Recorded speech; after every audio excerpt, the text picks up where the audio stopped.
마귀와의 영적 전쟁 16번째. 마태복음 13장 23절. 그 말씀을 듣고 깨달아 또한 열매 맺는 사람이니, 그 말씀을 듣고 깨달아는 진리의 말씀을 듣고 그 뜻을 자신과 타인에게 행함으로 영적 진실을 깨달으며 나아가 완전한 거듭남을 완성한 사람을 뜻하는 것입니다. 그리고 또한 열매 맺는 사람이니는 좋은 땅에 뿌려진 성령의 작은 씨앗이 거듭난 사람의 마음에서 자라나서 큰 나무와 같이 됨으로써 궁극에는 성령의 큰 나무의 열매가 맺히게 되는 것을 뜻하는 것입니다. 이와는 반대로 길가, 돌밭, 가시떨기 사이 땅은 인간 세상에 있는 마귀의 온갖 나쁜 유혹과 미혹에 빠져서 성령의 작은 씨앗을 완전히 빼앗기거나 마귀를 섬기는 악인들에게 자신의 기운을 빼앗겨서 성령의 작은 씨앗이 커다란 나무로 자라지 못하여 궁극에는 열매조차도 맺힐 수 없게 되는 것을 말하는 것입니다. 이것을 현실에 적용해 보도록 하겠습니다. 현실의 대부분의 사람들은 종교와 현실을 따로 구분하는 경우가 참으로 많습니다. 여러 종교들 중에서 기독교도 여러 종교들 중에 하나의 종교로 자리 잡고 있는데 저자의 생각은 그렇지 않습니다.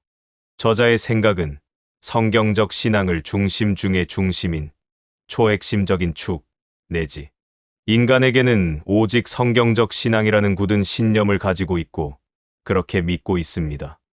아직 저자의 이러한 말에 대한 설명을 하기에는 본 채널의 수준이 아직 낮기 때문에 나중에 본 채널의 수준이 상당히 올라가게 되면 그때 자세하게 설명하기로 하고 여기서는 아주 간단하게 언급만 하고 이만 마무리하겠습니다.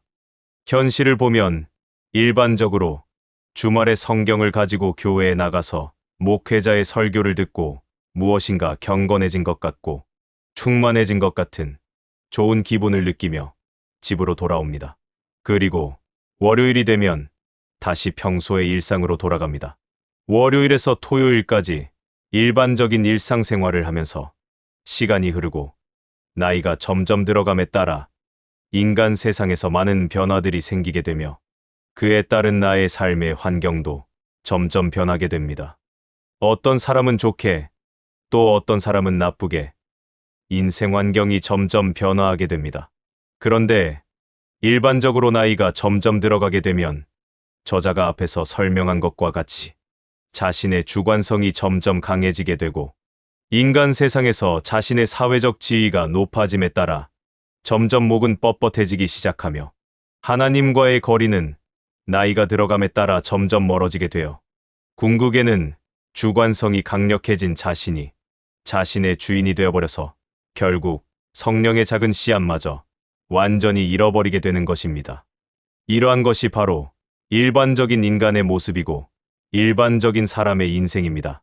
자신이 길가, 돌밭, 그리고 가시떨기 사이 땅인지도 전혀 인식하지 못하면서 자신은 그렇지 않다고 굳게 믿고 착각하면서 결국에는 인생을 허무하게 마감하게 되는 것입니다.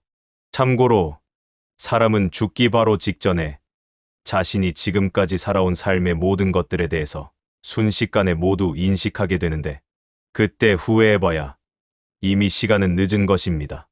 결론적으로 저자가 항상 강조하는 것이지만 내 지금의 나이가 얼마이던 간에 시간이라는 것이 많이 남아있는 지금 좁은 길을 완전히 통과해서 완전한 성화를 이루는 것이 사람에게 있어서 가장 최고의 지혜롭고 현명한 것이 된다는 것입니다. 인간 세상에서 인간의 삶은 저자의 책에서도 강조하였지만 마치 안개와 같은 것이고 그 안개와 같은 인간의 삶은 내가 인간이라는 신체의 생이 다하게 되면 바로 사라지게 되는 것이기에 궁극에는 완전한 성화를 통하여 하늘의 아버지께 되돌아가는 것만이 최상으로 지혜롭고 현명한 것입니다. 마태복음의 열매 맺는 자는 누가복음에도 기록된 바 누가복음과 같이 연결해서 풀이하기로 하고 지금부터는 누가복음을 들여다보기로 하겠습니다. 누가복음 8장 15절. 씨가 좋은 땅에 떨어졌다는 것은 정직하고 선한 마음으로 말씀을 듣고 지켜서 저자가 항상 강조하는 것은 인간의 마음과 관련된 것입니다. 영적인 것, 영적인 능력, 영적인 현상, 영적인 존재, 영적인 세상 등등 영적이라는 것은 인간의 마음에서 일어나고 벌어져서 생기는 초자연적인 현상인 것입니다. 저자가 본 채널을 본격적으로 시작하기 전에 테스트용으로 어느 인터넷 사이트에 글을 올려본 적이 있는데 당시 영적인 내용과 깨어있으라는 내용을 살짝 언급해보니 저자의 글에 대한 댓글에 영적인 게 모임이라는 댓글과 함께 이 내용의 댓글에 다시 달린 댓글은 깨우다가 다 뒤지겄다였습니다.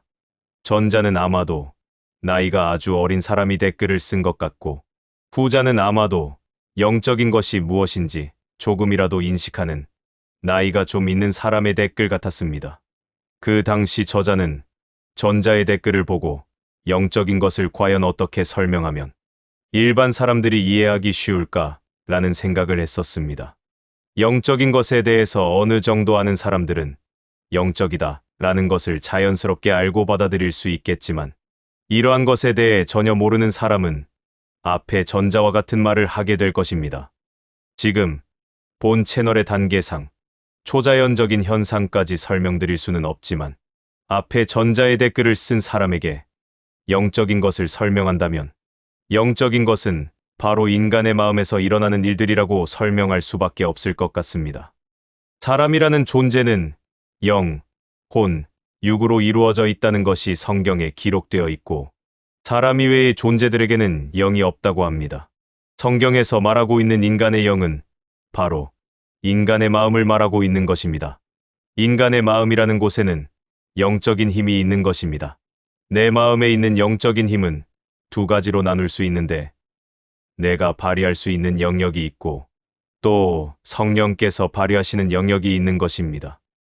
물론 모든 영역을 성령께서 모두 하실 수 있지만 일정한 영역에서는 나의 노력에 의해서 움직여질 수 있는 영역이 있다는 것입니다. 이것이 바로 모든 사람들에게 주어진 천부인권의 자유의지인 것입니다. 그리고 이것이 바로 누가복음의 말씀인 것입니다. 정직하고 선한 마음으로라는 것은 내가 나의 마음의 일정한 영역에서 나의 노력에 의해서 생겨나는 영적인 힘인 것입니다.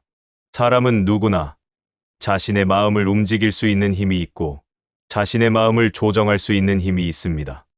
이러한 힘이 바로 영적인 힘인데 사람들은 이러한 힘이 너무나 평범하고 단순한 것이어서 이러한 강력한 힘의 소중함을 아주 쉽게 잃어버리고 완전히 망각해버렸습니다. 저자도 성화되기 전 성령님과 함께 하지 않던 과거에는 인간에게는 영적인 힘이 있다고 하는데 이러한 영적인 힘은 과연 무엇일까? 라는 의문을 항상 달고 살았었습니다. 그런데 이 글을 쓰고 있는 지금은 내 안에 성령께서 그 해답을 가르쳐 주시고 계십니다. 인간의 영적인 능력은 우리 사람들의 마음 속에 그 능력이 잠재되어 숨겨져 있는 것입니다. 착하게 살면 복을 받고 악하게 살면 벌을 받는다. 라는 아주 기본적인 속담이 있고 이러한 속담은 초등학교 1학년도 아는 것일 것입니다. 선한 씨는 선한 열매를 맺고 악한 씨는 악한 열매를 맺는다. 라는 진리의 말씀은 아마도 초등학교 1학년도 그 뜻을 충분히 알 것입니다. 선한 마음으로 삶을 살아가면 분명히 복을 받고 악한 마음으로 삶을 살아가면 분명히 벌을 받는다는 것은 너무나 당연하고 너무나 분명한 결과인 것입니다. 선한 마음의 씨앗은 선한 열매를 맺고 악한 마음의 씨앗은 악한 열매를 맺는다는 것은 성경적 신앙의 기초적인 진리입니다. 그리고 이러한 것이 바로 마음의 영적인 능력인 것입니다. 내가 나의 마음을 어떻게 움직이느냐에 따라 그 결과도 그것에 맞게 도출되어지는 것입니다. 저자가 초자연적인 현상이라는 말을 하였는데 일반적으로 사람들은 현실을 살아가면서 초자연적인 현상에 대해서 구체적으로 인식하지 못하는 경우가 넘쳐나지만 저자의 경험상 초자연적인 현상은 우리 주변의 현실에서 아주 흔하게 발생하고 있습니다. 우리 주변에 아주 흔하게 발생하고 있는 초자연적인 현상들을 거의 대부분의 사람들은 제대로 인식하지 못하면서 현실을 살아갑니다.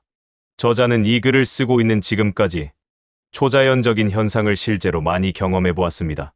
저자가 성화의 과정을 거치면서 실제로 경험한 것들도 많지만 성화가 된 이후에도 현실에서의 초자연적인 현상들은 계속 발생하고 있고, 이러한 기적 같은 경험들을 꾸준히 체험하고 있습니다.